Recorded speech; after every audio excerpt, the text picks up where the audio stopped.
Kaya pala sinabi nila na this is not safe for tourists kasi nasa may main road siya eh. Papalit ako ng screen protector kasi nabasag yung screen protector ng phone ko kanina. Siyempre, nasa ano tayo, no? Sa Taiwan. So, mag-milk tea tayo.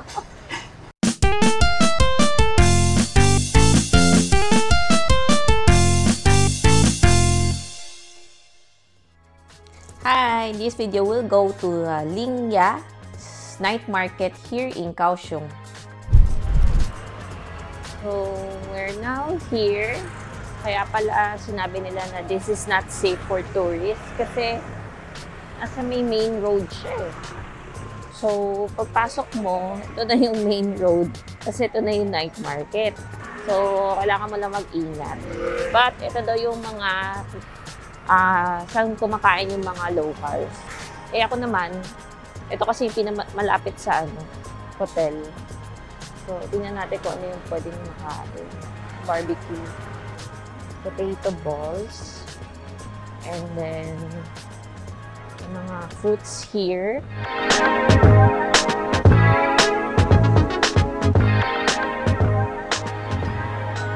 Feel ko kakain ako sa hotel. Ito mahaba pila oh. Pero parang natatakot ako kasi seafood siya. So, baka magtaya ako. Nakasanay. Hirap mag-film dito. Kasi baka mabangga ka. Taiwan is a very, Kaohsiung is a very motorcycle city. Pwede kaya ako magpa-screen protector here. Papalit ako ng screen protector kasi nabasag yung screen protector ng phone ko kanina. 500 NT.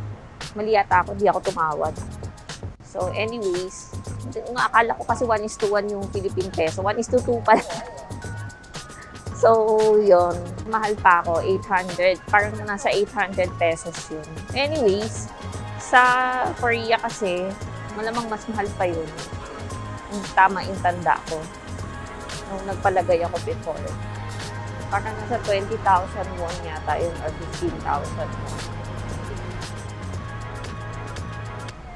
Kasi pinaplano ko sana parang kakain sa street. Pero with this scenario, mukhang hindi pwede, mababangga ako. So definitely, mas mura siya sa Korea, no? Walang pedestrians. Hindi ko alam kung tama ba yung nilalakaran ko.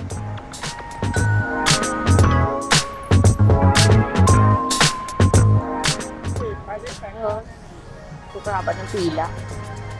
Sarap kaya? Haba ng pila o kung paglikod? Ito yan yung famous na braised pork rice na nabasa ko sa internet. Siyempre, nasa tayo, no? Sa Taiwan. So, mag-milk tea tayo. Ito na yung sautaw.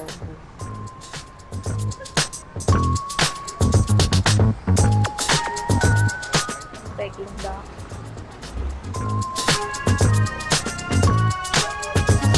Ngayon, kasi pa ako nabasa na yung papaya, parang papaya milk tea yata yun. Sarap daw. Mangbin.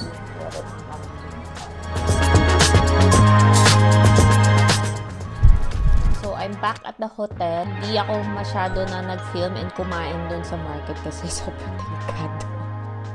So, as in literal na market lang talaga siya na lalakad and then bibilin mo tapos iuuwi. Hindi mo siya, meron mga doon parang pwede mong kainan. Kaya lang, ko parang huwag na lang kasi nga daming tao, tapos hindi pa ako sure dun sa safety kasi nga ang daming motor doon and mga kotse. So, yun. Pero, in my research naman, this is where the locals go to, no? Because yung Li Hua, there's another Li Hua which is the more tourist friendly na market is yun, mas mahal daw doon ng konti kasi nga touristy na siya. Pero mas generally safer doon kasi hindi siya yung nasa kalye talaga.